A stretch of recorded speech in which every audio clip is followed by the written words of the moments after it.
Hi folks, and welcome back to the channel. Today I'm here with this 2006 Holden Rodeo.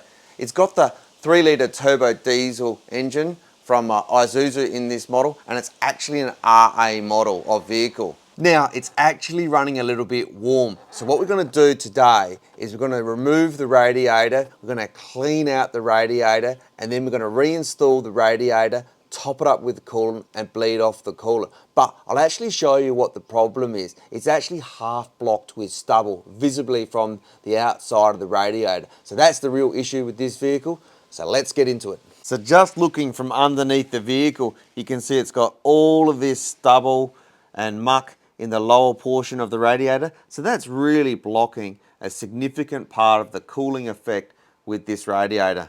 So let's start by getting this bash plate off. So with the bash plate off, let's get the coolant out of the radiator. So I'll start by taking the radiator cap off. Then we'll get the bottom hose off of the radiator. That's going to allow all of the coolant to drain out of the radiator.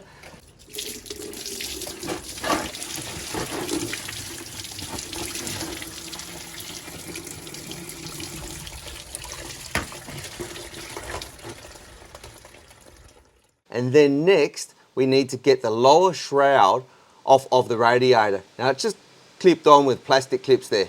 So next, let's get the top radiator hose off as well. So just move this clamp back out the way, and then we'll get that hose off as well. And then let's unclip the overflow hose and get that off as well. Next, we need to get this radiator support bracket off. So just take that off. Should just pop off like that. So unfortunately, with the design of the radiator mounting brackets, these pipes which come from the turbo through the intercooler and then back to the inlet of the vehicle, they are obstructing the bracket on this side. So we're just going to have to remove these two hose clamps that go down to the intercooler and move those pipes back out of the way so we can then lift the radiator up.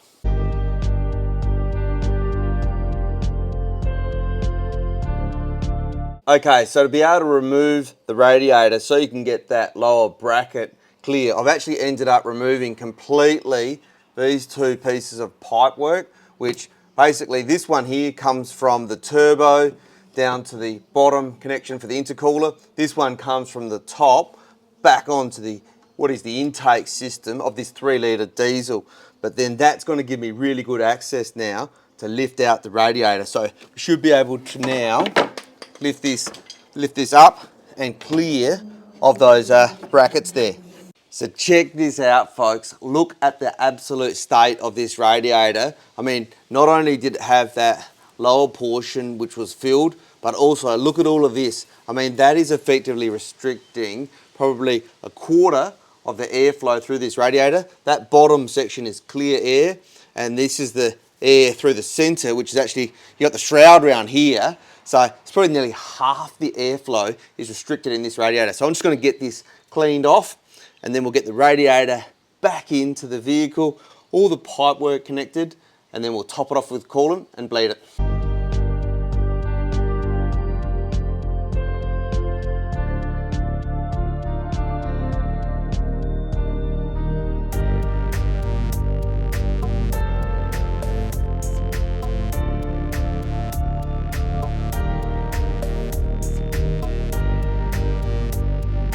So I reckon, folks, that just looking at this radiator now, it's not perfect. However, I'm going to say it's 100% better than it was before. So we're going to put it back into the ute and see how we go.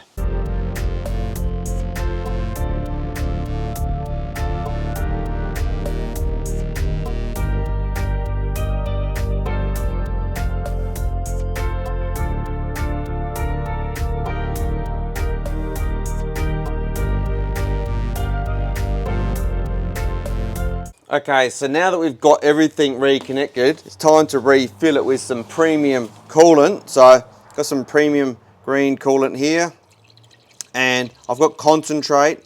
So I made a bit of a spill there, but I'm going to put 4 litres of concentrate in, and then probably about 4, 5, 6 litres of water in, and I'll just check how much we put in just a minute here.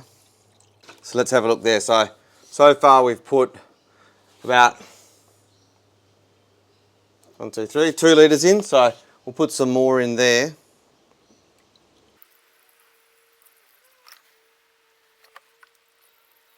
Alright, so we've got about 3, 4 litres of coolant in there now, concentrate. And then what I've got here is some reverse osmosis water. So as opposed to using distilled water, I'm choosing to use reverse osmosis water, because if you use distilled water, you actually can change the electrolysis inside the water, which can cause actually negative impacts. So I've chosen to go with reverse osmosis water to put in the vehicle here today. And just switch that tap on there, and we'll fill him up the rest of the way till it's full. So basically, if you use distilled water, it's not very well known, but the process of evaporating and then distilling the water can actually change the ion structure in the water, and therefore that can actually have a negative consequence. Yes, you end up with completely pure water. However, I think reverse osmosis is actually a better way to go to actually just remove the minerals. But there we go, she's topped off now. So the next thing I'm going to do, I don't actually have a radiator funnel, so I've just cut the end off of an old drink bottle. I'm just going to put that in the top there because we need to bleed the air out. I'm just going to secure that with some tape.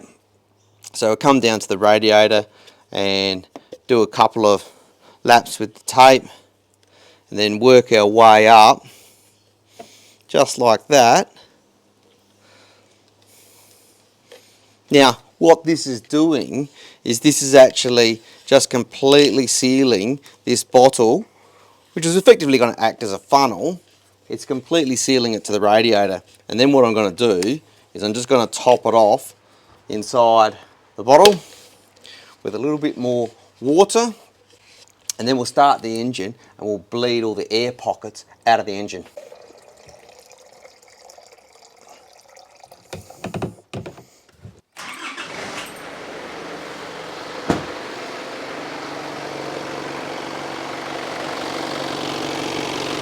So as you can see, folks, I've just started the engine up. So we'll let the engine warm up now. But we've got our homemade radiator funnel there. And that's just so we want to make sure we get any air pockets out of the engine. So whilst it's warming up, we'll just check around the place that we've actually connected everything up the way we should. I might actually pull out the overflow bottle as well, and we'll empty that out so we'll have fresh coolant goes into the overflow bottle. But I'll do that, it's really simple for you guys to do that yourself. I'll do that while the engine's warming up. So with our poor man bleeder set up, we simply let the engine run. It's still cold, but let it run, come up to temperature. And when the thermostat opens, you'll actually see that it'll actually start to circulate. And you can give this a bit of a squeeze here, but you'll see the bubbles will actually come up. You see that bit of a squeeze straight away, change the colour as it mixed a little bit of coolant in with that water that's in that little funnel that I've made. So you just let it come up to speed, and you'll watch those air bubbles. They will come through and they'll come up, and you'll get all of the air pockets that are in the engine. You'll get those out with this method. Now importantly, whilst you're bleeding the system off, you do need to jump into the vehicle and put the heater on and just get the air circulating inside the vehicle so that you can actually feel some warm air coming out of the air vents. And the reason that we're doing this is we want to make sure that we're also circulating the coolant through the internal core, which is in the dashboard for the heating system, because we want to make sure we get rid of any air pockets out of the complete system, the complete cooling system, which is the internal heater core, which is in the dashboard, out into the cooling system of the engine. So on hot, and get that air flowing, make sure you can feel the heat coming out of the vents, folks.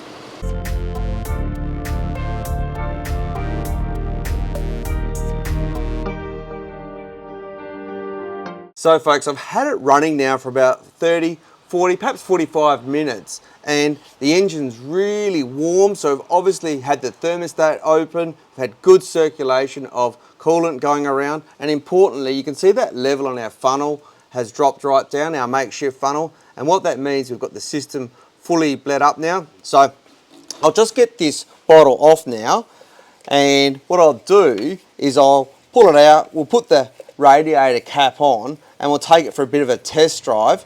Now, you may have seen in the time lapse, I didn't actually put that guard back on underneath, that sort of stone guard. I'm going to leave that off for a few days just so that we can actually check for any coolant leaks underneath the vehicle, and just check that absolutely everything is perfect before we actually put that stone bash guard back on, and just making sure everything's perfect. So got that off there, get that radiator cap back on, just make sure we have it the right way up because wouldn't want it the wrong way.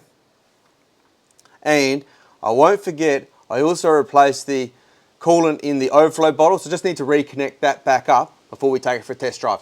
So just make sure we hook up our overflow pipe back onto the bottle there, just so it's nice and snug in there. Push that down absolutely all the way, and then click that back into place, and I reckon we're good for a test drive. So I've just taken it for a test drive for about 15-20 minutes, and I went up through the hills to make sure we got it plenty warm. I've then come back and I've checked thoroughly for any coolant leaks, and it's absolutely bone dry. But as I said before, I am going to leave that bash guard off just for a few days, and I'll just check it. Every time I drive, I'll just have a quick look underneath and just check for leaks. So there you go, folks. That's how to replace the radiator, take it out, put it back in a Holden Rodeo. It would also be the same for a bunch of Isuzus and Holden Colorados as well. So if you have liked the video, give us a like and drop a comment down below. It's truly appreciated. In the future, I'm actually thinking of doing a whole front to rear series of videos where I replace every single fluid in this vehicle. So if that's something that you're interested in, drop a comment down below and tell me that as well, because it might influence whether I actually do it or not. So also on the channel, you'll find a bunch of DIY maintenance around the home, and we also do maintaining and servicing a bunch of other vehicles. On the channel, we've got the Mercedes ML Class, the Audi A3, the Mazda 3, little Holden Barina pops up occasionally. Now I've got this Holden Rodeo, so there really is something for everybody. So if you're interested in any of that content, do subscribe to the channel. But until next time, have a good evening.